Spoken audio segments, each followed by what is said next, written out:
Good morning, क्या हाल चाल? बढ़िया एकदम। तो आज मॉलिक्यूलर बेसिस ऑफ इनहेरिटेंस के लेक्चर नंबर 8 में आप सभी का स्वागत है। चलिए, तो पिछले लेक्चर में हम क्या क्या पढ़ लिए थे उसको थोड़ा हम रिवाइज करा देते हैं। सबसे पहले हम ये पढ़े थे पिछले लेक्चर में कि कौन कौन से एक्सपेरिमेंट हुए थे इस बात को प्रूफ करने के लिए कि डीएनए जेनेटिक मटेरियल है। सबसे पहला एक्सपेरिमेंट था क्या चीज? Griffith experiment. ग्रिफिथ एक्सपेरिमेंट में क्या था? ग्रिफिथ ने जो है एक बैक्टीरिया लिया था। बैक्टीरिया का नाम क्या था? स्ट्रेप्टोकोकस निमोनी, जिससे निमोनिया होता है, या न्यूमोकोकस। इस स्ट्रेप्टोकोकस निमोनी से या जिसको न्यूमोकोकस कहते हैं, इसके दो स्ट्रेन थे। एक थे, बताइए कौन से? R strain. दूसरे कौन थे? S strain. आर स्ट्रेन का मतलब रफ स्ट्रेन और एस स्ट्रेन का मतलब smooth strain. S strain smooth क्यों था? क्योंकि उसके बॉडी के ऊपर एक म्यूकोपॉलीसैकेराइड का लेयर था। ठीक है, बताइए नॉन वायरुलेंट कौन थे? R strain. वायरुलेंट कौन थे? S strain. अगर आर स्ट्रेन को हम माउस में डाले थे तो माउस जिंदा रहा था। क्लियर है? क्योंकि वो तो खतरनाक नहीं होता है ना आर स्ट्रेन। अगर हम आर स्ट्रेन को अगर हम लाइव एस स्ट्रेन को माउस में डाल दें तो चूहा क्या था? मर गया था। अगर हम हीट किल्ड एस स्ट्रेन को डालें इसमें माउस में तो क्या हुआ था? चूहा जिंदा रह गया था। अगर हम लाइव आर स्ट्रेन और हीट किल्ड एस स्ट्रेन डाले थे तो क्या हुआ था? चूहा मर गया था। कायदे से तो जिंदा रहना चाहिए था उसको, राइट और रॉन्ग? है कि नहीं? क्योंकि लाइव आर स्ट्रेन डालें और एस स्ट्रेन डालें हीट किल्ड, तो एस स्ट्रेन को कुछ बिगाड़ना नहीं चाहिए था, और आर स्ट्रेन जो है वो तो बिगाड़ता ही नहीं है, तो ओवरऑल उसका नहीं बिगाड़ना चाहिए था चूहा का, है कि नहीं? लेकिन चूहा मर गया। क्यों?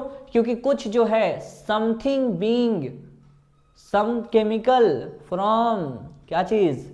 S strain, heat killed S strain, ये पास किया था इनटू द आर स्ट्रेन, और आर को किस में कन्वर्ट कर दिया था? एस में।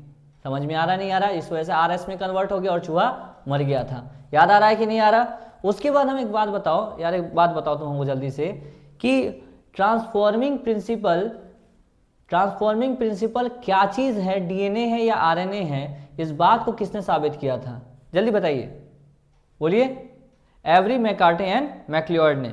एवरी मैकार्टे एंड मैक्लियोड ने एक्सपेरिमेंट किया था, और जो है किस कॉम्बिनेशन के एंजाइम्स उन्होंने जब लिया था तो चूहा जो है मर गया था। बताइए तो किस कॉम्बिनेशन ऑफ एंजाइम उन्होंने जब लिया था तो चूहा मर गया था? बताइए। उन्होंने लिया था आरएनए प्रोटीएज, तभी तो डीएनए बच गया था। और डीएनए जो बच गया और इस डीएनए को हम इस चूहे में डाले थे तो क्या हुआ था?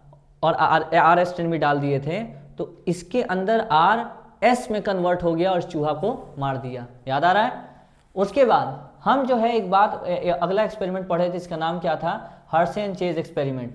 हर्शे एंड चेज एक्सपेरिमेंट में ये बात साबित हम कर दिए थे, अनइक्विवोकल जो है प्रूफ मिल गया था कि डीएनए ही जेनेटिक मटेरियल है। क्यों?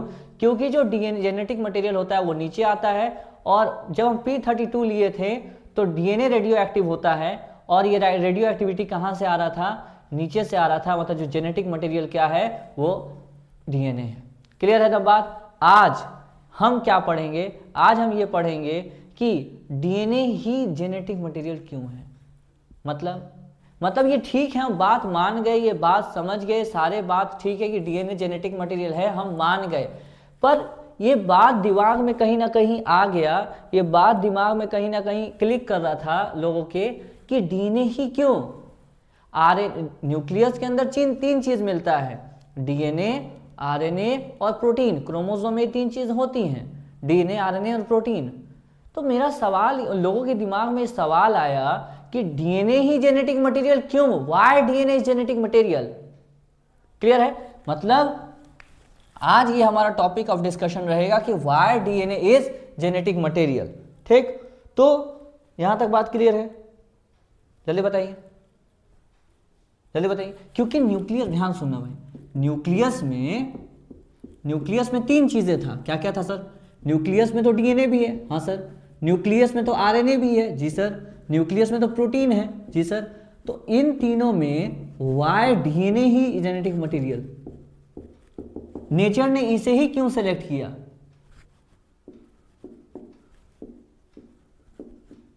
Why DNA genetic material?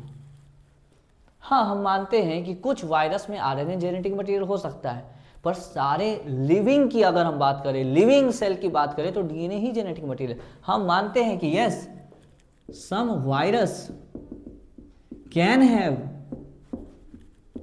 RNA as genetic material. तो आइए आज हम टॉपिक ऑफ डिस्कशन क्या रखते हैं, टॉपिक ऑफ डिस्कशन ये रखते हैं कि यही डीएनए जेनेटिक मटेरियल क्यों है। क्लियर है ना बात? तो हम जो है अब आगे बढ़ते हैं, why DNA is genetic material. तो हम कैसे इस बात का जवाब दे पाएंगे कि डीएनए ही जेनेटिक मटेरियल क्यों है?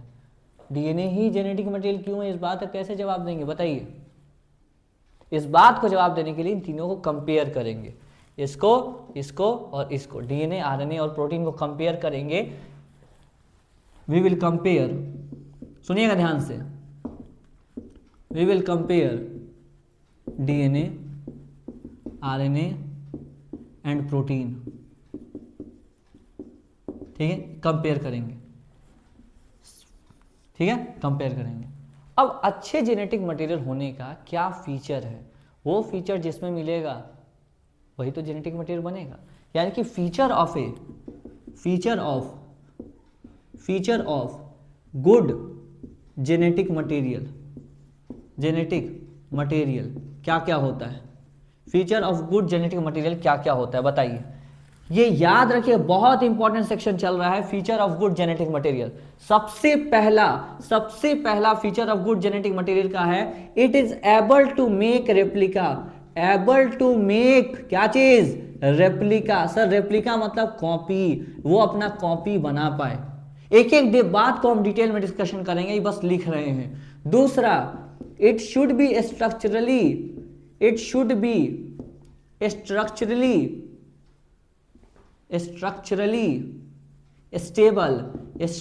स्टेबल होना चाहिए। डीएनए देखिए डबल स्टैंडर्ड है, ज्यादा स्टेबल है। तीसरा, it should structurally and chemically stable. तीसरा पॉइंट, इट शो या इट अंडरगो स्लो म्यूटेशन। थोड़े थोड़े इसमें चेंजेस होने चाहिए, क्योंकि चेंजेस से ही इवोल्यूशन होता है अकॉर्डिंग टू साइंस। ठीक है, क्लियर है बात? तो ये जो है अंडरगो स्लो म्यूटेशन, थोड़े थोड़े बदलाव होते रहने चाहिए। चौथा, it should be expressed in Mendelian pattern. Sir ये चारों पॉइंट आप समझाइएगा, एक एक बात मेरे भाई डिटेल में समझाएंगे। ये 4 पॉइंट बहुत बहुत इंपॉर्टेंट है। ये 4 फीचर जिसमें मिलेंगे, अगर वो डीएनए में मिल गया तो डीएनए जेनेटिक मटेरियल हुआ, आरएनए में मिला तो आरएनए जेनेटिक मटेरियल है, प्रोटीन में मिल रहा है तो प्रोटीन जेनेटिक मटेरियल है। तो सर ये जाहिर सी बात है, ये चारों प्रॉपर्टी किस में मिल रहा होगा? डीएनए में। यस, ये चारों प्रॉपर्टी मिल रहा है डीएनए में, hence DNA is the genetic material. तो चलिए सबसे पहले हम बात कर लेते हैं कि फीचर क्या है अच्छे जेनेटिक मटेरियल का। एक जल्दी से एक बात समझ लो, एक एक बात हम डिटेल में डिस्कशन करेंगे। सबसे पहली बात कि वो अपना कॉपी बना पाए। दूसरी बात कि वो स्ट्रक्चरली एंड केमिकली स्टेबल हो। तीसरी बात कि वो स्लो म्यूटेशन कर रहा हो। चौथी बात कि वो एक्सप्रेस कर रहा हो मेंडेलियन पैटर्न में। ये 4 फीचर जिसमें मिलेगा ये 4 फीचर जिसमें मिलेगा वो अच्छा जेनेटिक मटेरियल है। और ये चारों फीचर डीएनए में मिलता है, इसलिए डीएनए अच्छा जेनेटिक मटेरियल होता है। तो क्या सर आप एक एक बात को डिटेल में कवर करेंगे? यस, चलिए स्टार्ट करते हैं। एबल टू मेक रेप्लिका का मतलब क्या है?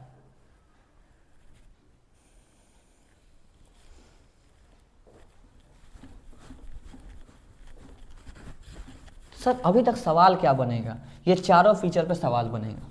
अच्छा, जैसे क्या बनेगा? जैसे हम बोलेंगे which of the following should not be the, या which of the following will be the character of a good genetic material. 3 option दे देंगे, चौथा दे देंगे ऑल, तो आंसर होगा ऑल। तो सर इस तरह का सवाल आया है? हाँ, नीट 2016 में आया है। नीट 2016 में इस तरह का सवाल आया है। ये चारों फीचर, कुछ फीचर देखे और बोला था कि बताइए कौन जो है फीचर ऑफ जेनेटिक मटेरियल होता है और कौन बोला था नहीं होता है। ठीक है सर, समझ गए। पहला, able to make replica.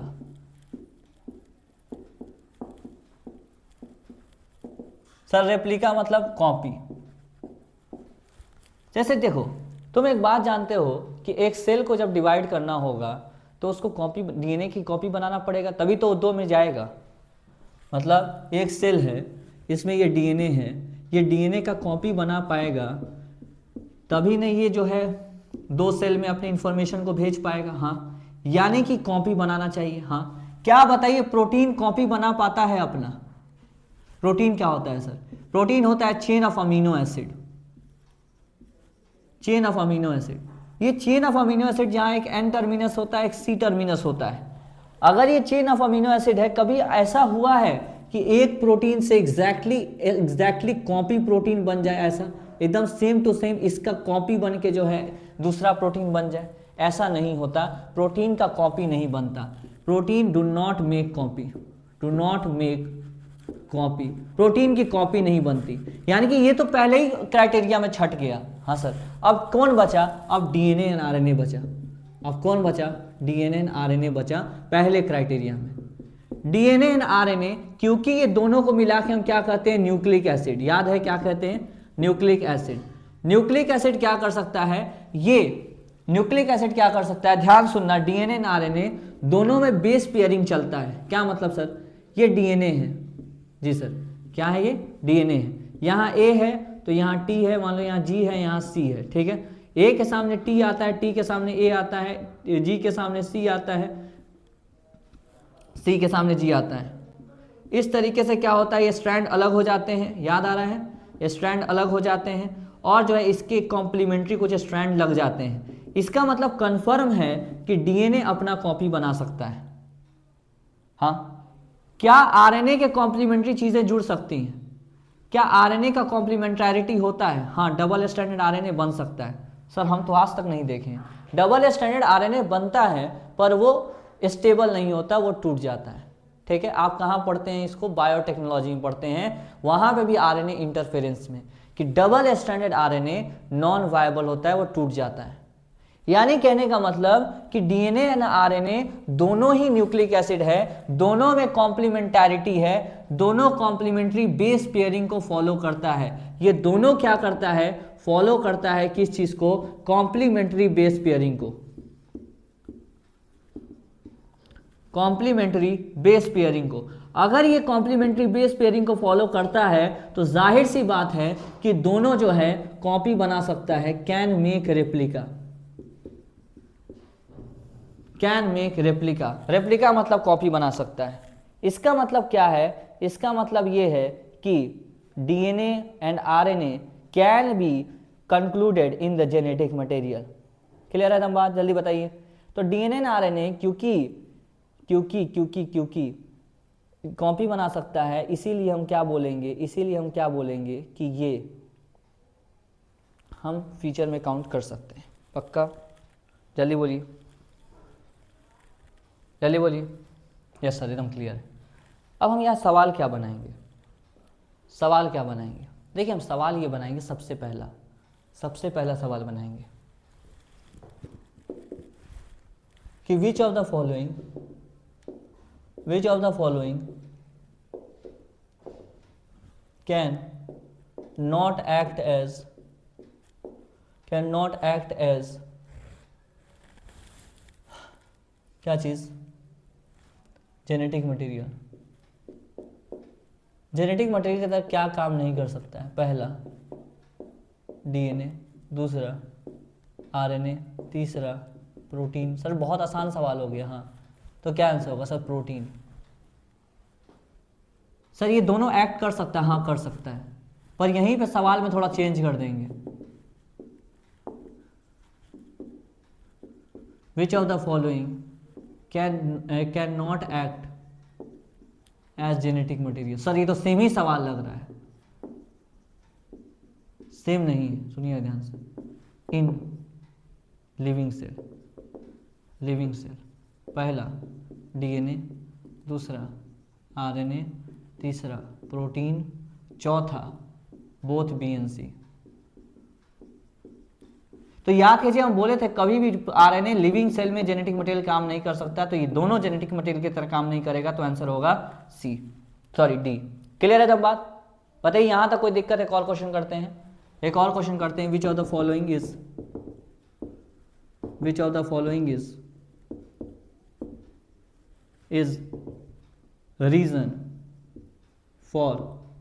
Reason for making replica of genetic material of nucleic acid, nucleic acid का कॉपी क्यों बन पाता है? पहला ऑप्शन कॉम्प्लीमेंट्री बेस पेयरिंग, दूसरा ऑप्शन स्लो म्यूटेशन, तीसरा option expressed in Mendelian pattern, चौथा ऑप्शन ऑल। तो सवाल है कि न्यूक्लिक एसिड कॉपी क्यों बना पाता है? कॉपी इसलिए बना पाता है क्योंकि कॉम्प्लीमेंट्री बेस पेयरिंग वहां चलता है। कॉम्प्लीमेंट्री बेस पेयरिंग आपको बता चुके हैं, ए के सामने टी आना, जी के सामने सी आना, इसे कहते हैं कॉम्प्लीमेंट्री बेस पेयरिंग। तो रीजन क्या है कि ये न्यूक्लिक एसिड जो अपना कॉपी बना पाता है वो है कॉम्प्लीमेंट्री बेस पेयरिंग। क्लियर है एकदम बात? तो सवाल इस तरीके से बनेंगे इस पॉइंट से, और आप आसानी से कर ले जाएंगे उसे। क्लियर है सर? इतना ही सवाल बनेगा, अभी और सवाल आपको बनाएंगे, चिंता क्यों कर रहे हैं।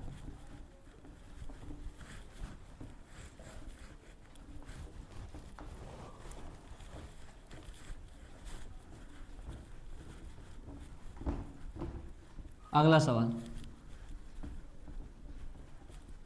which of the following statement about protein is true? Which of the following statement about protein is true? पहला option can not act as genetic material,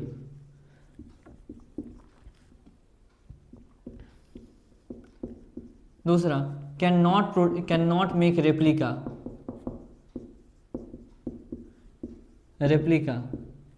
has N terminus and सी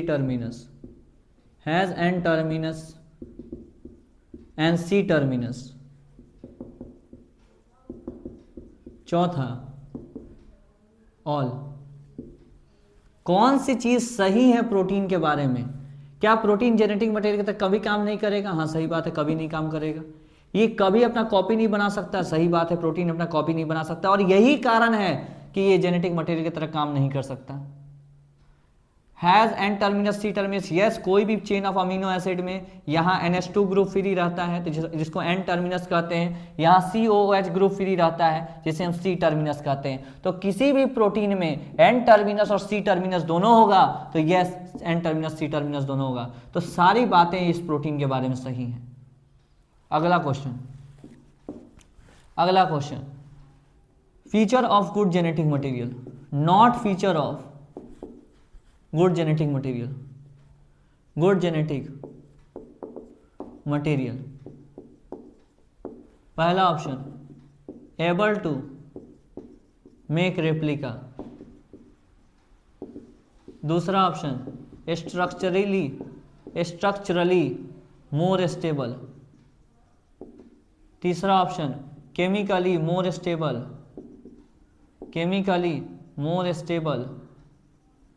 चौथा ऑप्शन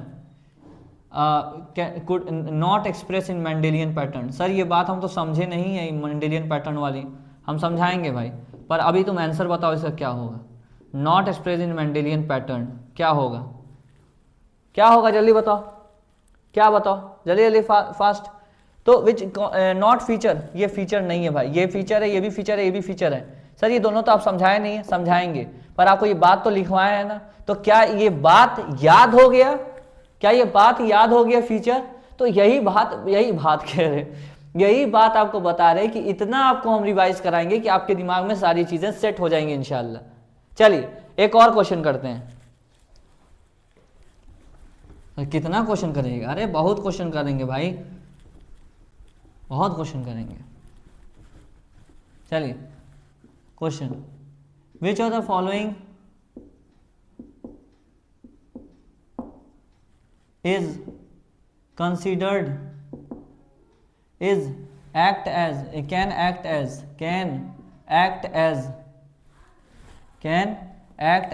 genetic material। सर ये बात तो आप बता चुके हैं कि जेनेटिक मटेरियल की तरह कौन काम कर सकता है। पहला ऑप्शन डीएनएज, दूसरा ऑप्शन आरएनएज, तीसरा ऑप्शन डीएनएज, चौथा option RNase, next option both A and B. बताइए जेनेटिक मटेरियल तरह कौन काम कर सकता है? तो आपको हम बताए थे कि जेनेटिक मटेरियल की तरह हमेशा हमेशा हमेशा एक लिविंग सेल में डीएनए काम कर सकता है और वायरस में आरएनए भी काम कर सकता है। तो एक जेनेटिक मटेरियल की तरह दोनों काम कर सकता है, लिविंग में डीएनए काम करेगा और नॉन लिविंग में आरएनए भी, वायरस में जो है आरएनए भी जेनेटिक मटेरियल हो सकता है। यानी कि डीएनए आरएनए दोनों जेनेटिक मटेरियल की तरह काम कर सकता है क्योंकि ये कॉपी बना सकता है। ठीक है, तो सर ये क्या है? डीएनएज बहुत सारे डीएनए, आरएनएज बहुत सारे आरएनए।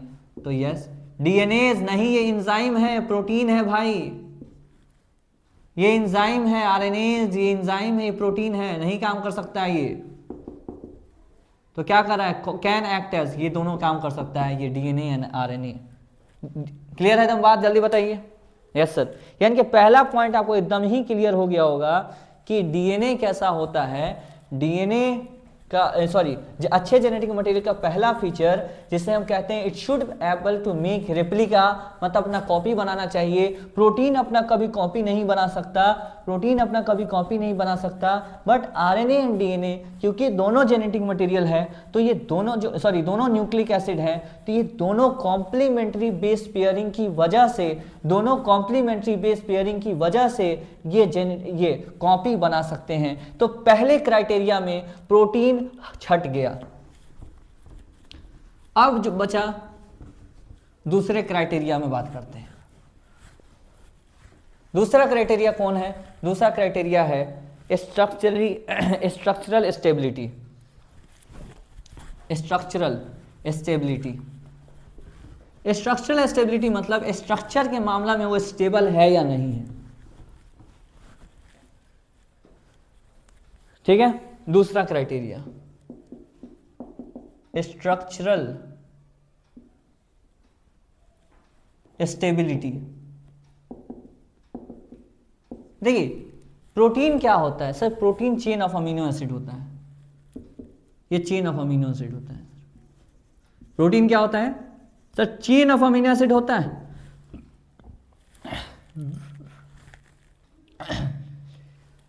अगर चेन ऑफ अमीनो एसिड होता है क्या प्रोटीन,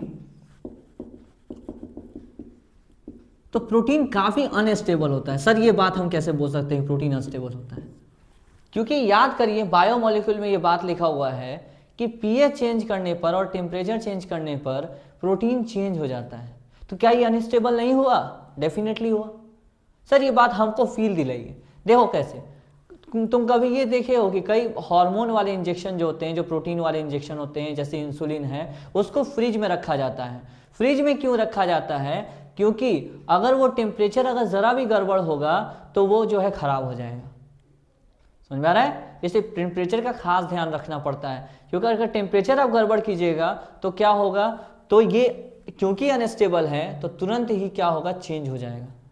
यानी कि प्रोटीन इस मामले में भी छट गया क्योंकि ये अनस्टेबल है, ये पीएच पर डिपेंड करता है, ये पीएच डिपेंडेंट है और ये टेम्परेचर डिपेंडेंट है। अगर आप पीएच भी चेंज कर दीजिए, टेम्परेचर चेंज कर दीजिए, तो क्या होगा, प्रोटीन चेंज हो जाएगा, सॉरी प्रोटीन का स्ट्रक्चर में बदलाव आ जाएगा। सर एक और फील दिलाइए। चलिए एक और फील दिलाते हैं आपको।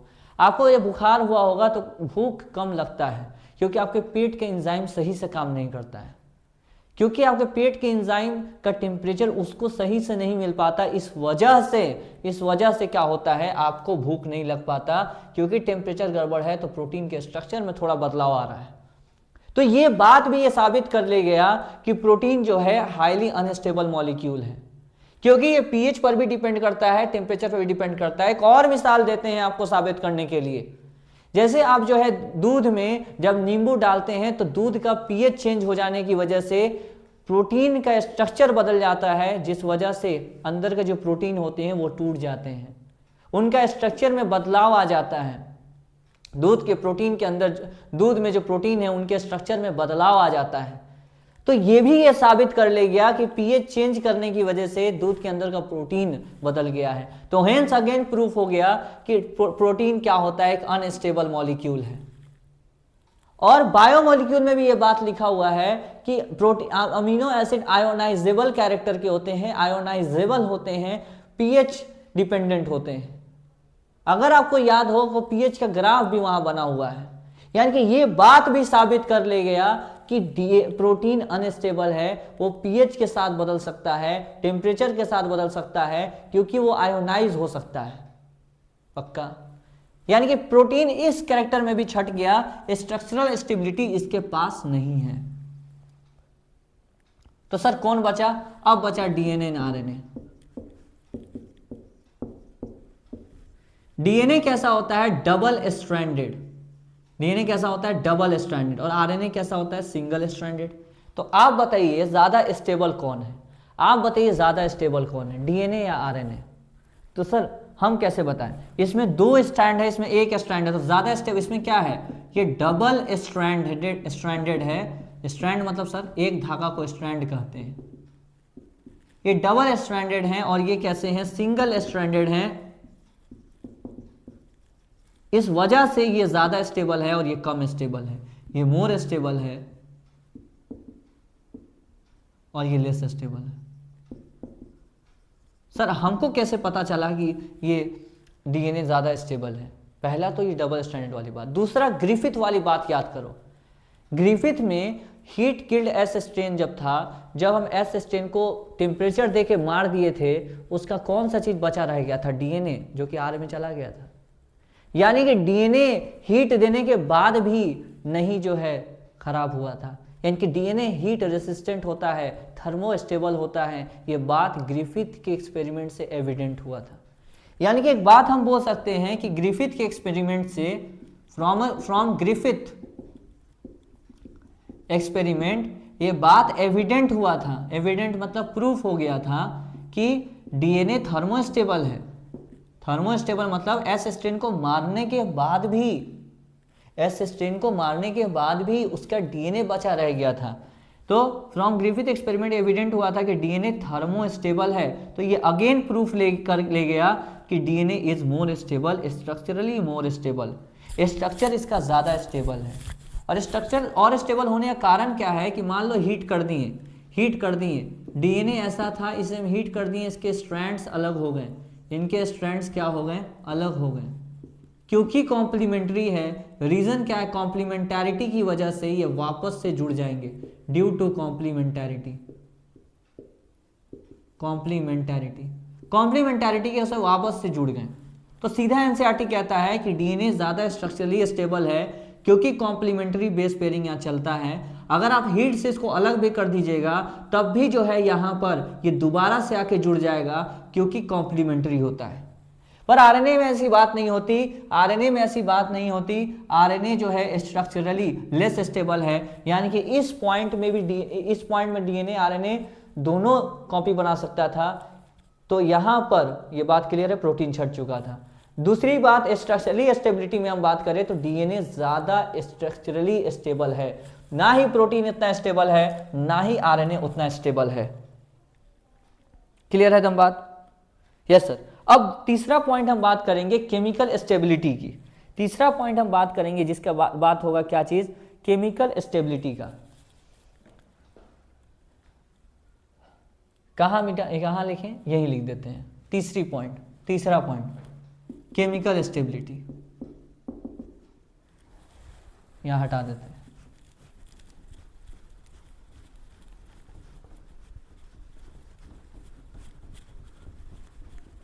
तो यहां से क्या यहां सिंपल सी बात हुई कि प्रोटीन जो है कॉपी नहीं बना पाएगा, तो न्यूक्लिक एसिड, डीएनए, आरएनए दोनों जो है कॉपी बना पा रहा है, एकदम ठीक है। पर स्ट्रक्चरल स्टेबिलिटी में बात करें तो आरएनए छट गया, डीएनए जो है ज्यादा उसको स्ट्रक्चरल स्टेबल मिला। और ये बात ग्रिफिथ से भी तो साबित हुआ था।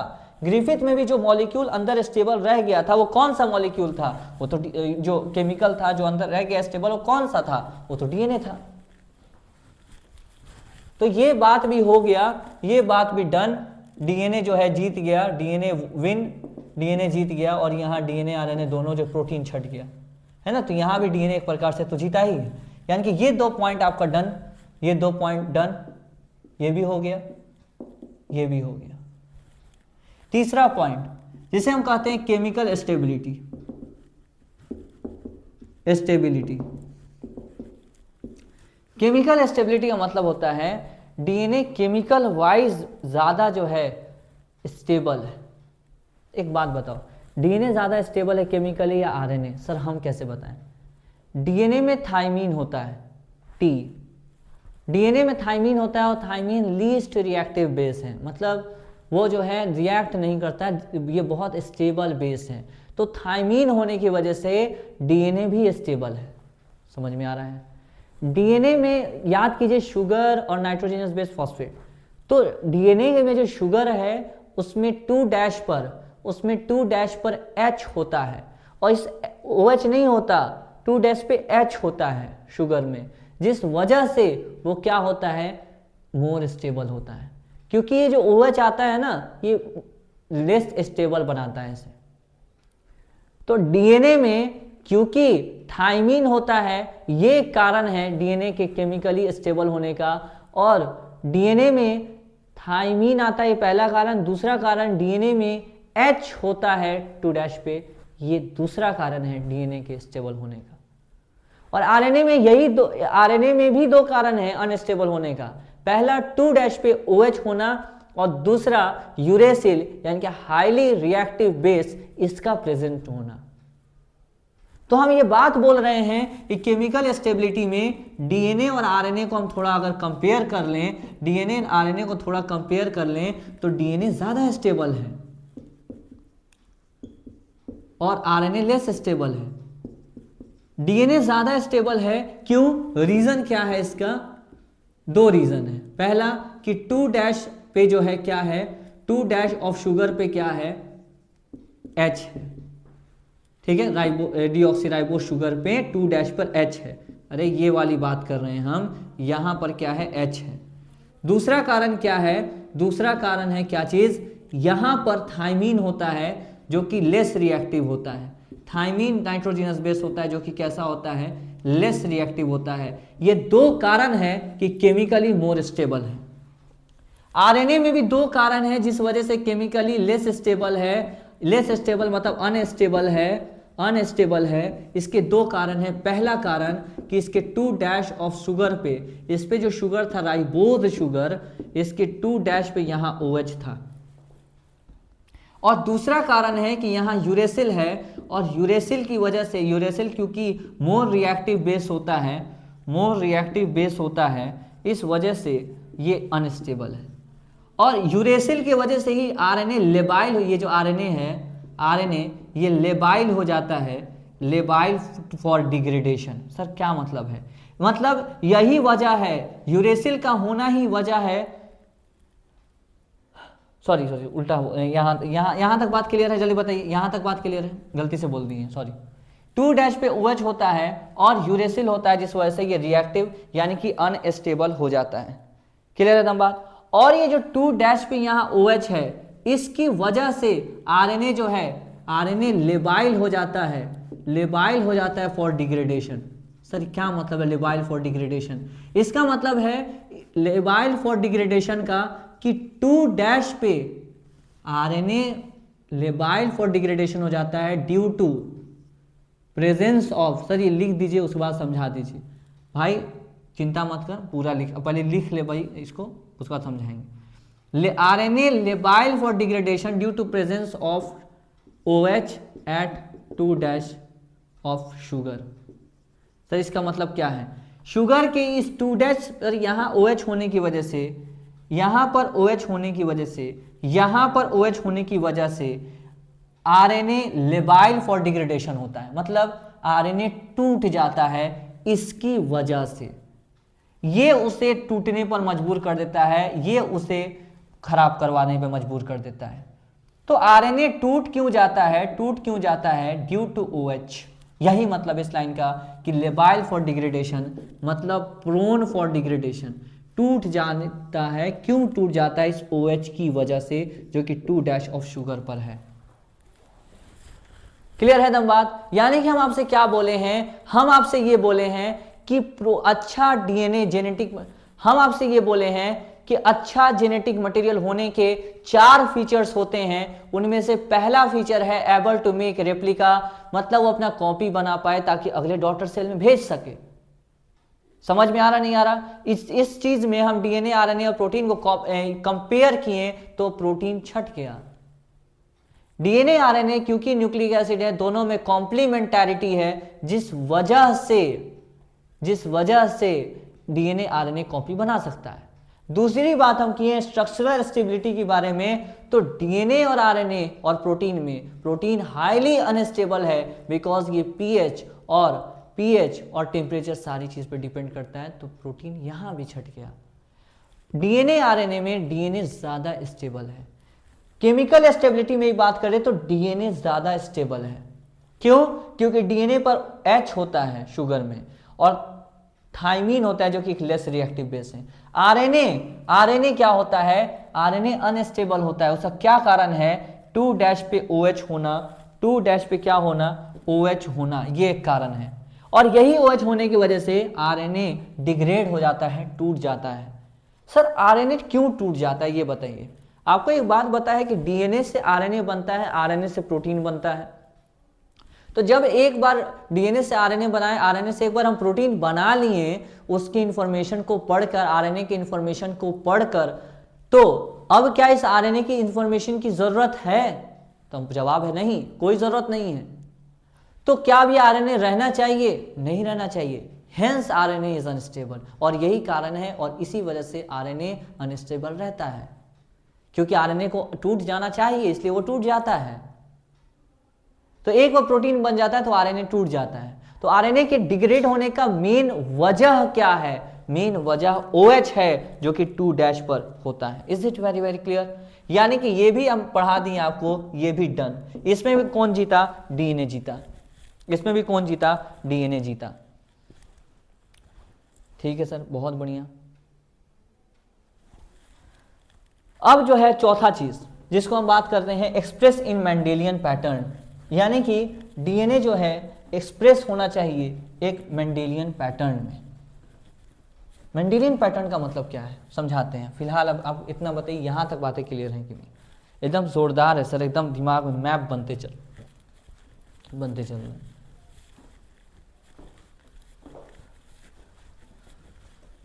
चलिए, ये 3 चीजें हो गई।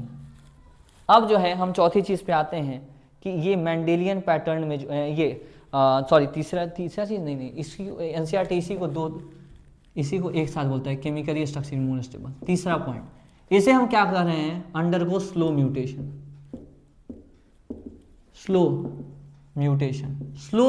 होना चाहिए। अब स्लो म्यूटेशन क्यों होना चाहिए? और डीएनए आरएनए को हम कंपेयर दोबारा से करेंगे। देखिए, कभी भी सेक्सुअल रिप्रोडक्शन होता है तो म्यूटेशन होता है। सर म्यूटेशन, देखिए म्यूटेशन क्या होता है? डीएनए में कुछ चेंज होना, उससे म्यूटेशन कहते हैं।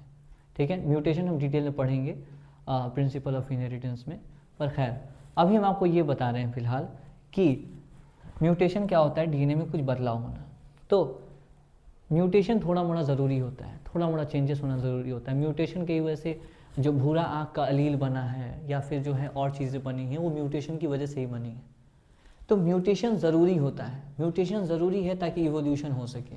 म्यूटेशन ज़रूरी है ताकि जो है जो बदलती हुई इन्वायरमेंट है उसके साथ इंसान कोप अप कर सके। पर ये म्यूटेशन अगर बहुत तेज होगा तो वो हार्मफुल म्यूटेशन होगा, बेनिफिशियल म्यूटेशन नहीं होगा। तो थोड़ा म्यूटेशन चाहिए, पर ज़्यादा म्यूटेशन हमको नहीं चाहिए। तो इस मामला में कौन जीतता है? डीएनए जीतता है। डीएनए और आरएनए में जो है दोनों में म्यूटेशन होता है, पर आरएनए में क्योंकि आरएनए में रिएक्टिव बेस है, आरएनए क्योंकि ज़्यादा रिएक्टिव है, इसमें रिएक्टिव बेस प्रेजेंट है, इस वजह से फास्ट म्यूटेट करता है। ये कैसे म्यूटेट करता है? फास्ट म्यूटेट करता है। और डीएनए क्योंकि स्टेबल होता है इसलिए क्या होता है? स्लो म्यूटेट करता है। सर म्यूटेशन एकदम जरूरी है तो फील आ गया, ठीक है। अब एक बात बताइए कि कोई वायरस जिसमें आरएनए है वो जल्दी म्यूटेट करेगा या स्लो म्यूटेट करेगा? सर जिस वायरस में आरएनए, जाहिर सी बात है वो जल्दी म्यूटेट करेगा। तो बताइए, कोरोना वायरस याद है आपको? कोरोना वायरस जो है आरएनए वायरस था, इसलिए वो बहुत तेजी म्यूटेट कर जा रहा था, बहुत तेजी बदल ले रहा था अपना रूप, जिस वजह से साइंटिस्ट को बहुत परेशानी हो रहा था। किस चीज में? इस चीज में परेशानी हो रहा था कि हम वैक्सीन बनाए तो बनाए कैसे, साला रूपे भी नहीं पता चल रहा है। मेरी बात समझ में आ रही नहीं आ रही? तो बात ये है असल में कि आरएनए और डीएनए में, डीएनए जो है डीएनए स्टेबल होता है, इसमें स्लो म्यूटेट करता है। डीएनए में प्रूफ रीडिंग नाम की चीजें होती हैं। प्रूफ रीडिंग, डीएनए में डीएनए रिपेयर चलता है। सर ये दोनों क्या है? प्रूफ रीडिंग का मतलब होता है डीएनए रेप्लिकेशन के दौरान अगर कुछ गलती हो रहा है उसको ठीक करना, ठीक। और डीएनए रिपेयर का मतलब होता है, मान लीजिए आपके सेल के ऊपर एक्सरे पड़ गया तो एक्सरे की वजह से डीएनए में कुछ टूट फूट हो गया, अब रिपेयर करना इज कॉल्ड डीएनए रिपेयर। यानी कि अगर आप ड्यूरिंग डीएनए रेप्लिकेशन उसको ठीक कर रहे हैं, ड्यूरिंग डीएनए रेप्लिकेशन अगर कुछ गड़बड़ हो रहा है उसे आप ठीक कर रहे हैं, that is called proof reading. और डीएनए रिपेयर का मतलब कुछ गड़बड़ हो जाए, मतलब डीएनए रेप्लिकेशन तो हो चुका, कंप्लीट हो चुका, ठीक है, उसके बाद G2 फेज में ऑफ सेल साइकिल अगर कुछ गड़बड़ हो रहा है उस समय ठीक करना, उसे हम कहते हैं डीएनए रिपेयर। इतना बात ठीक है? यस सर, एकदम क्लियर है। यानी कि डीएनए प्रूफ रीडिंग करना, अपनी गलती को पहचानना, अपनी गलती को देखना, ये करता है। डीएनए जब कॉपी बनाता है डीएनए अपना जब कॉपी बनाता है तो अपनी गलतियों को देखते रहता है और गलती को सुधारते रहता है, इसे प्रूफ रीडिंग कहते हैं। इस वजह से इसमें स्लो म्यूटेशन होता है। और अगर मान लीजिए पूरा कॉपी बनाने के बाद, इतना ध्यान रखने के बाद भी अगर कुछ गलती बाद में देखने को मिला तो डीएनए अपना रिपेयर कर लेता है। और यह भी एक वजह है कि डीएनए क्या होता है? स्लो म्यूटेट करता है। पर ऐसा दो चीज इसमें आरएनए में नहीं होता है। आरएनए में ये दो चीज, प्रूफ रीडिंग ये सब एब्सेंट होता है। प्रूफ रीडिंग, रिपेयर, ये सब क्या होता है? एब्सेंट होता है। इतना बात क्लियर है? तो बात यहां से भी डिस्कस हो गया, यहां से भी ये बात हम समझ में आ गया कि क्या हो रहा है कि डीएनए इस मामला में भी ज्यादा अच्छा है। अब एक बात बताइए, जो बात हम आपसे बोले हैं, क्या चीज, कि कुछ वायरस जिसमें आरएनए जीनोम होगा, वो क्या होगा? आरएनए जीनोम होगा, वो म्यूटेट करेगा फास्ट, राइट और रॉन्ग? कैसे म्यूटेट करेगा? फास्ट म्यूटेट करेगा। और फास्ट म्यूटेट क्यों करेगा? रीजन क्या है? रीजन है ये फास्ट मल्टीप्लाई करेगा। फास्ट मल्टीप्लाई होने की वजह से मतलब शॉर्ट लाइफ स्पैन रहेगा इसका, शॉर्ट लाइफ स्पैन रहेगा। और यही वजह है कि वायरस जो है फास्ट म्यूटेट करता है। सर एक बात बताइए, आरएनए वायरस फास्ट म्यूटेट करता है, आप इसका कारण बता रहे हैं कि तेजी से मल्टीप्लाई करता है वो होस्ट के अंदर जाकर, और जो है उसकी जिंदगी कम होती है। तो देखो, कम समय में, मान लो तुमको जो है हम दे दें कि कोई काम है उसको 10 घंटे में करो, और वही काम को हम बोलें कि आधा घंटा में करो, तो परफेक्शन ज्यादा किस में आएगा? सर परफेक्शन तो कम, ज्यादा समय आप दीजिएगा तो उसमें आएगा। हाँ, तो ये बहुत कम समय में क्या कर रहा है? बहुत कम समय में अपना कॉपी बना ले रहा है, जिस वजह से क्या हो रहा है, उसमें म्यूटेशन ज्यादा हो रही है।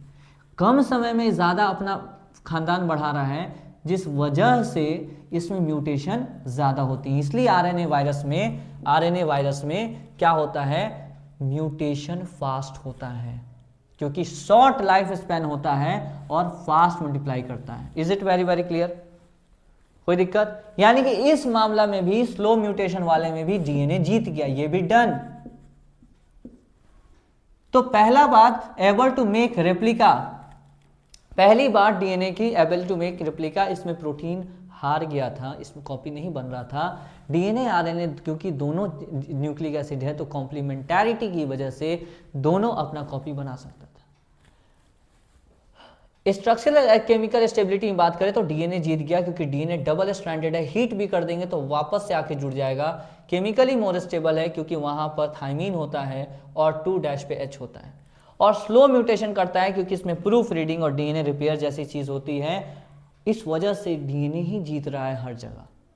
तो अब जो चौथा चीज है जिसे हम क्या कहेंगे, जिसे हम कहेंगे डीएनए रिपेयर, सॉरी जिसे हम कहेंगे क्या चीज, क्या कहेंगे, जिसे हम कहेंगे एक्सप्रेस इन मेंडेलियन पैटर्न, कि ये मेंडेलियन पैटर्न में एक्सप्रेस करना चाहिए। It should be expired, it should be क्या चीज, expressed in Mendelian pattern, it should be expressed in the Mendelian pattern. पक्का? बताइए जल्दी से।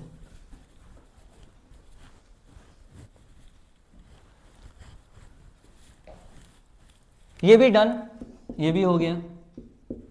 चौथा, it should expressed in Mendelian pattern. Sir Mendelian pattern का मतलब क्या होता है? देखो भाई, मेंडेलियन पैटर्न का मतलब होता है जहां पर एक जीन एक प्रोटीन बनाए, जहां एक जीन एक ट्रेट कंट्रोल कर रहा हो। मेंडेलियन पैटर्न में एक्सप्रेस करने का मतलब होता है जहां पर एक ट्रेट जहां पर एक ट्रेट, एक जीन जो है, सॉरी एक जीन जो है एक ट्रेट एक्सप्रेस करवा रहा हो, एक जीन जो है क्या करवा रहा हो, एक ट्रेट को एक्सप्रेस कर रहा हो। मतलब मान लो कोई जीन है जो कि आंख के काला कलर को कंट्रोल कर रहा है तो उसको ये कंट्रोल कर रहा हो। एक जीन एक ट्रेट को क्या करवा रहा हो, एक्सप्रेस करवा रहा हो, मतलब प्रोटीन बनवा रहा हो, मतलब तरीका से प्रोटीन बनवा रहा हो एकदम बढ़िया से। क्लियर है एकदम बात? बताइए जल्दी से। तो कोई भी कैरेक्टर मेंडेलियन पैटर्न में एक्सप्रेस होने का मतलब होता है जहां पर एक जीन एक ट्रेट कंट्रोल कर रहा हो। जैसे कोई एक जीन है जो मेरे आंख का एक कलर कंट्रोल कर रहा हो, एक जीन एक ट्रेट कंट्रोल कर रहा हो, जहां पर एक जीन ज़्यादा ट्रेट नहीं एक ट्रेट कंट्रोल कर रहा हो, that is called Mendelian pattern. ठीक है ना बात? जैसे कंट्रोल कैसे होगा सर, कंट्रोल कैसे होगा, एक्सप्रेस कैसे होगा, प्रोटीन बना के। कैसे होगा? प्रोटीन बना के। जैसे मान लीजिए ये डीएनए है जी, डीएनए से कई प्रकार के आरएनए बनते हैं सर, जैसे आरएनए बनते हैं, जैसे टीआरएनए हम पढ़ेंगे डिटेल में, टीआरएनए बनते हैं, जैसे एमआरएनए बनते हैं, जैसे एसएनआरएनए बनते हैं, जैसे एससीआरएनए बनते हैं, अलग अलग प्रकार का आरएनए बनते हैं। ठीक है, अलग अलग प्रकार का आरएनए बनते हैं। फिर आरएनए जो है जैसे एमआरएनए से क्या बनता है, एमआरएनए से जो है क्या बनता है, प्रोटीन बन जाता है। मतलब डीएनए से जो है वो क्या बनता है, आरएनए बनता है, और आरएनए से क्या बनता है, प्रोटीन बनता है। यानी कि कई प्रकार के आरएनए चाहिए होता है प्रोटीन बनाने के लिए। जैसे डीएनए से क्या बना सर, आरएनए बना, और आरएनए से क्या बना सर, प्रोटीन बना। यहां तक कोई दिक्कत? यहां तक कोई दिक्कत हमको ये बताओ कि डीएनए से आरएनए बना, आरएनए से प्रोटीन बनाना, यहां तक कोई दिक्कत है? नहीं सर। अब एक बात बताओ, अच्छा जेनेटिक मटेरियल कौन है जो इंफॉर्मेशन स्टोर कर पाए?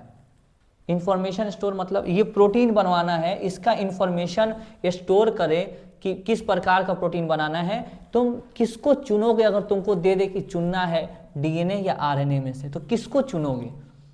किसको चुनोगे प्रोटीन इंफॉर्मेशन रखने के लिए? तो हम जो है किसको चुनोगे? डीएनए को चुनेंगे। क्यों? क्योंकि डीएनए स्टेबल है, जो इंफॉर्मेशन उसको देंगे वो एज इट इज संभाल कैसे रखे रहेगा। यानी कि हम बात करें कि स्टोरेज ऑफ जेनेटिक इंफॉर्मेशन की, अगर हम बात करें स्टोरेज ऑफ जेनेटिक इंफॉर्मेशन के लिए बेटर कौन है? बेटर कौन है हमारे लिए? डीएनए है। क्यों? क्योंकि ये जो है स्टेबल है। रीजन क्या है? क्योंकि ये स्टेबल है। अगर हम तुमसे पूछें कि ट्रांसमिशन के लिए कौन अच्छा है सर, ट्रांसमिशन का मतलब एक्सप्रेशन के लिए कौन अच्छा है? एक्सप्रेशन मतलब कौन तुरंत ही प्रोटीन बनवा सकता है? सर आरएनए तुरंत ही प्रोटीन बनवा सकता है, क्योंकि आरएनए के ही इंफॉर्मेशन को पढ़कर प्रोटीन बनवाते हैं। यानी कि अगर हम बात करें कि ट्रांसमिशन के लिए कौन अच्छा है, ट्रांसमिशन मतलब इससे इंफॉर्मेशन पढ़ के तुरंत प्रोटीन बनवा लेना, ट्रांसमिशन कह लो या ये कह लो एक्सप्रेशन, एक्सप्रेशन मतलब तुरंत ही जिससे हम प्रोटीन बनवा लें जिसको पढ़कर, तो इसके लिए बेटर कौन है? सर ट्रांसमिशन के लिए बेटर आरएनए है, क्योंकि तुरंत ही इंफॉर्मेशन पढ़ के जो है, इंफॉर्मेशन पढ़ के हम क्या कर लेंगे, प्रोटीन बनवा लेंगे, यानी कि मेंडेलियन पैटर्न में एक्सप्रेस करे मतलब प्रोटीन बनवा पाए। तो इनमें हम 2 पॉइंट पढ़ते हैं कि पहला स्टोरेज ऑफ इंफॉर्मेशन अगर करना है आपको तो आपके लिए कौन अच्छा है, हम बोलेंगे डीएनए अच्छा है। हम बोलेंगे डीएनए अच्छा क्यों है, क्योंकि वो स्टेबल है। अगर हम बोलें कि ट्रांसमिशन के लिए कौन अच्छा है तो हम बोलेंगे आरएनए अच्छा है। क्यों? क्योंकि तुरंत ही एक्सप्रेस कर जाएगा। इतना बात क्लियर है कि नहीं, जल्दी बताइए, इतना बात बढ़िया से क्लियर है या नहीं है? क्लियर है या नहीं है? क्योंकि इससे आपको क्या बनेगा, डायरेक्टली आप प्रोटीन बनवा पाइएगा इससे। क्लियर है? बोलिए जल्दी से, बोलिए जल्दी फास्ट। अब जो है यहां तक हम बातें कर लिए हैं, यहां तक हम बात कर लिए हैं, और यहां पर एक पॉइंट और लिख लीजिएगा कि डायरेक्टली क्या कर सकता है, डायरेक्टली फॉर्म प्रोटीन। क्लियर है दम्बा? तो ये पॉइंट डन है, ये भी डन है, ये भी डन है, ये भी डन है, ये भी डन है। एक्सप्रेस करे पैटर्न मतलब ये प्रोटीन बना के करेगा क्या, ये जो है एक्सप्रेस करेगा ट्रेट को, जैसे आंख का काला होना एक्सप्रेस करेगा क्या चीज को, ट्रेट को। ठीक है, तो स्टोरेज के लिए अच्छा कौन है, स्टोरेज के लिए डीएनए अच्छा है, जेनेटिक इंफॉर्मेशन के स्टोरेज के लिए, और ट्रांसमिशन या एक्सप्रेशन के लिए तुरंत ही बनवा दे, डायरेक्टली बनवा दे, इसके लिए कौन बेहतर है, इसके लिए आरएनए बेहतर है, क्योंकि वो डायरेक्टली बनवा देता है। अब एक सवाल आता है दिमाग में, एक एनसीईआरटी डिस्कशन करता है, ठीक है सब बातें हो गई, डीएनए जेनेटिक मटेरियल है, और इस बात को क्यों जेनेटिक मटेरियल है, क्योंकि इसमें चारों प्रॉपर्टी हैं, और ये बात आपको क्लियर हो गया होगा।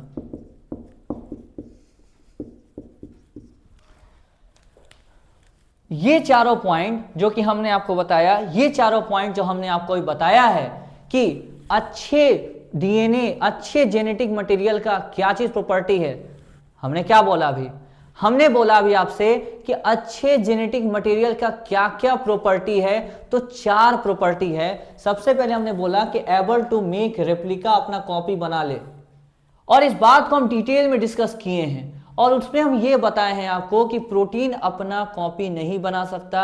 आप कभी नहीं देखे होंगे कि प्रोटीन से प्रोटीन बन रहा होगा, इसलिए प्रोटीन यहीं पर छट गया। तो अब बचा न्यूक्लिक एसिड यानी कि डीएनए और आरएनए, क्योंकि दोनों में कॉम्प्लीमेंट्री बेस पेयरिंग चलता है तो दोनों अपना कॉपी बना सकता है। ये बात एकदम डिटेल में डिस्कस कर चुके हैं। अब दूसरी बात, स्ट्रक्चरली मोर स्टेबल होना चाहिए और केमिकली भी मोर स्टेबल होना चाहिए। स्ट्रक्चरली मोर स्टेबल कौन है, डीएनए है, क्योंकि वो डबल स्ट्रैंडेड होता है, और आरएनए जो है सिंगल स्ट्रैंडेड, इस वजह से लेस स्टेबल है। ग्रिफिथ के एक्सपेरिमेंट से भी ये प्रूफ हो गया था कि डीएनए ज्यादा स्टेबल है।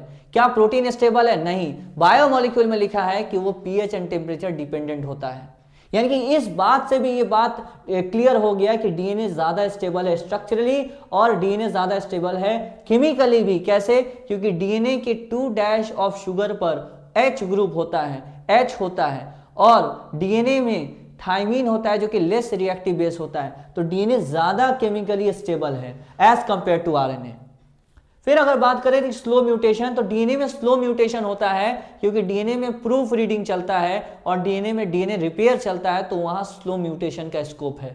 स्कोप होना चाहिए म्यूटेशन का, क्योंकि म्यूटेशन जरूरी है इवोल्यूशन के लिए, वेरिएशन के लिए। अगर हम बात करें एक्सप्रेस इन मेंडेलियन पैटर्न, यहां हम 2 बात डिस्कस किए हैं कि अगर स्टोरेज ऑफ जेनेटिक मटेरियल करना है तो वहां डीएनए बेहतर है, क्योंकि वो संभाल के कैरेक्टर, संभाल के इंफॉर्मेशन को सही तरीके से रखेगा। और ट्रांसमिशन या एक्सप्रेशन के लिए बात करें तो आरएनए ज्यादा बेहतर है, क्योंकि वो डायरेक्टली प्रोटीन बनवा देगा। Is it very very clear और नॉट? पक्का? अब एनसीईआरटी यहां एक डिस्कशन लेता है, वो बोलता है कि आप एक बात बताइए कि आरएनए पहले आया या डीएनए, एक डिस्कशन लेता है वो, जिस डिस्कशन को वो नाम देता है क्या चीज, आरएनए वर्ल्ड। क्या नाम देता है? RNA world. तो यहां तक ये चारों पॉइंट क्लियर हैं कि नहीं, हमको ये बताइए, पहले ये बताइए चारों पॉइंट क्लियर हैं? चारों पॉइंट क्लियर हैं, यानी कि पहला जो हमारा आज का टारगेट था, जो हमारा आज का टारगेट था कि why DNA is genetic material, क्या आपके दिमाग में एकदम सेट हो गया कि डीएनए जेनेटिक मटेरियल क्यों है? क्या सर एकदम सेट हो गया बढ़िया से। अब हम जो है एक छोटा सा डिस्कशन लेते हैं जिसे हम क्या कहेंगे, आरएनए वर्ल्ड। एनसीईआरटी यहाँ छोटा सा डिस्कशन लेना चाह रहा है, वो सीधा सा बात करना चाह रहा है कि आरएनए वर्ल्ड में कुछ बोलना चाह रहा है कि आरएनए वर्ल्ड है क्या, आरएनए वर्ल्ड में क्या बोलना चाह रहा है एनसीईआरटी। बहुत छोटा सा बात ये बोलना चाह रहा है कि आप सोचिए, आपके हिसाब से डीएनए पहले आया या आरएनए? आपके हिसाब से डीएनए पहले आया या आरएनए? इसका जवाब हम देखते हैं।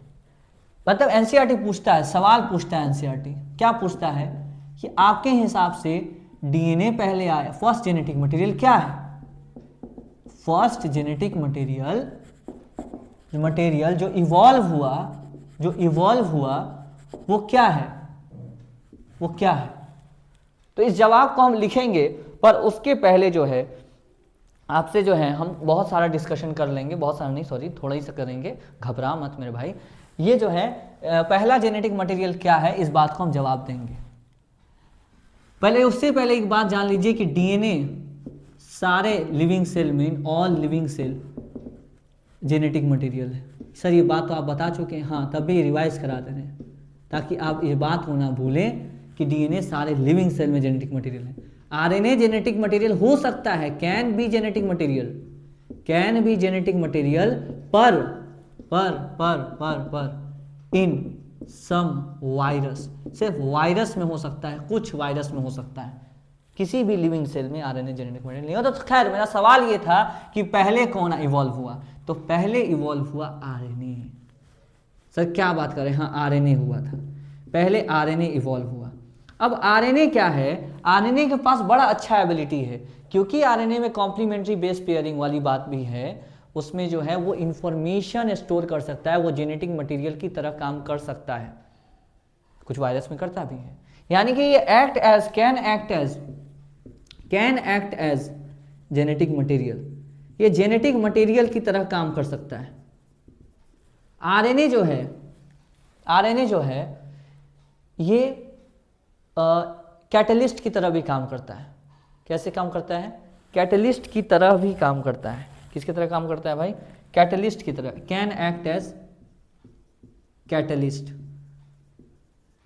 कैटलिस्ट की तरह भी काम करता है। सर कैटलिस्ट क्या होता है? कैटलिस्ट का मतलब होता है जो रिएक्शन की स्पीड को क्या करे, बढ़ा दे, उसे हम क्या कहते हैं? कैटलिस्ट कहते हैं। इतना बात क्लियर है?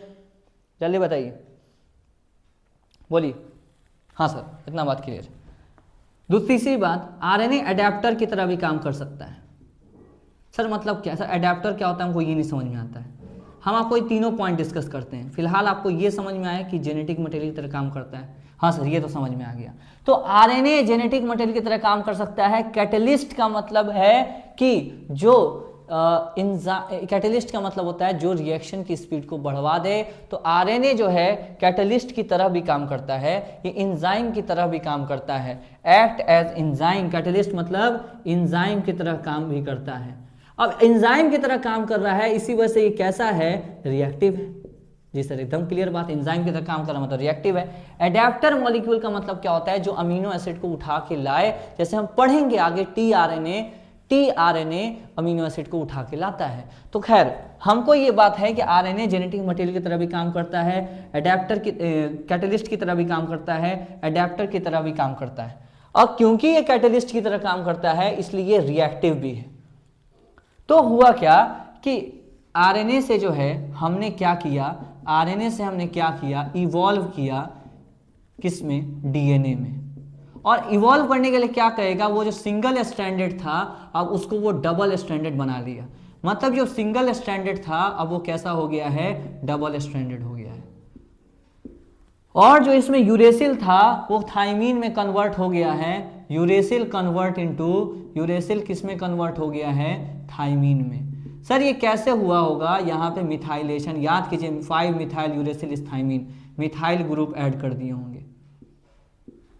और जो है यहाँ पे 2 डैश पे अब OH जो है नहीं होगा, अब क्या होगा? H प्रेजेंट होगा। इस तरीके से क्लियर है दम बात? कोई दिक्कत? तो ये जो है यूरेसिल नहीं है, यूरेसिल नहीं है, अब यहाँ पर क्या हो गया है, थाइमीन हो गया है। यूरेसिल नहीं है, अब क्या हो गया है, थाइमीन हो चुका है, थाइमीन हो चुका है। और यहाँ पर 2 डैश ऑफ शुगर पे क्या हो गया है, H हो गया है। क्लियर हो गया, क्या हो गया है, H हो गया है। कोई दिक्कत जल्दी बताइए, यहाँ तक कोई दिक्कत है, यहाँ तक कोई दिक्कत समस्या है तो बता दीजिए हमको, यहाँ तक कोई दिक्कत है तो बताइए हमको।